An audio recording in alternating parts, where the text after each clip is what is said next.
ভালো লাগা, ভালোবাসা আর মায়ার মধ্যে পার্থক্য কি? ভালো লাগা হচ্ছে কিছুদিনের পরিচয়, আর ভালোবাসা মানে মরে যেতে রাজি কিন্তু ছেড়ে যেতে রাজি না। কাউকে ভালো লাগছে সেটা ভালোবাসা না, কাউকে ছাড়া যদি আপনার ভালো না লাগে সেটা হচ্ছে ভালোবাসা।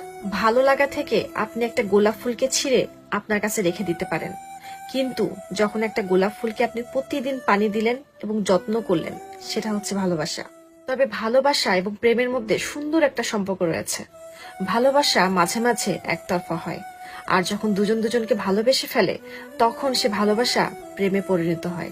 প্রেম মানে যত্ন, প্রেম মানে দায়িত্ব, প্রেম মানেই শ্রদ্ধা, আর প্রেম মানেই সত্যতা। প্রেম কখনো দেহ খোঁজে না, প্রেম কখনো অন্ধকার খোঁজে না।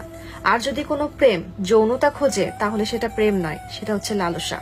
এই জন্য সত্যিকারের প্রেমকে পবিত্র বলা হয়েছে, যেটা শুধু হালাল সম্পর্কে পাওয়া যায়, হারাম